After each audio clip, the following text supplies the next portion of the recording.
ఆ లెక్కను చూసుకున్నప్పుడు వీళ్ళు డబ్బులు ఖర్చు పెట్టాలి అక్కడ.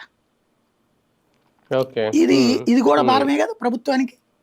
ఎన్నేళ్ళు అంతే కదా. కడతారు? అవును. కాబట్టి ఇవన్నీ భారాలు తగ్గించుకోవాలంటే ప్రభుత్వం తన చేతిలో ఉండే నిర్వహణ వ్యయాలను తగ్గించుకునే అడుగులు వేస్తుందా? ఎందుకంటే ఒక గవర్నమెంట్ మెడికల్ కాలేజీలో ఉద్యోగం, గవర్నమెంట్ మెడికల్ హాస్పిటల్ అనుబంధంగా ఉన్న గవర్నమెంట్ మెడికల్ కాలేజీలో ఉద్యోగం అంటే పర్మనెంట్ అని వస్తాడు కానీ పార్ట్ టైం అయితే ఎవడు రాడు. అంతే. అవును. వాళ్ళకి నువ్వు 2 ఏళ్ళు తర్వాత నేను జీతం ఇవ్వనంటే ఎట్టగా?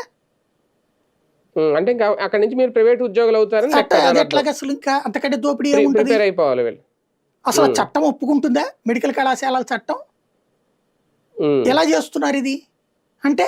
అప్పుడు ప్రైవేట్ చేసేస్తామని మెడికల్ కాలేజీని, ప్రభుత్వ మెడికల్ కాలేజీని. అప్పుడు మరి కేంద్రం డబ్బులు ఎందుకు, రాష్ట్ర భూమి ఎందుకు, ఇవన్నీ పెట్టి ఎవరినో దోచుకోమంటాం ఎందుకు? ఒకప్పుడు కనుక దాని పేరేమంటారు, షుగర్ ఫ్యాక్టరీలు, తర్వాత పాల ఫ్యాక్టరీలు, ఇవన్నీ సహకార రంగంలో ప్రజలందరూ రైతుల డబ్బులతో కడితే వాటిని తీసుకెళ్లి సంస్కరణల పేరుతో నేను దీన్ని బాగు చేస్తున్నానని చెప్పి ప్రైవేట్ వాళ్ళ చేతిలోకి వెళ్ళిపోయినాయి. ఇప్పుడు ఆ రైతులకి ఏమైనా సంబంధం ఉందే దాంట్లో? పేరుకు సొసైటీ ఎన్నికలు జరుగుతాయి, అధికార పార్టీ నాయకుడే అక్కడ చైర్మన్. ఇప్పుడు ఆ భూమా అఖిల ప్రియకి వాళ్ళ మేనమామకి ఏంటి గొడవ?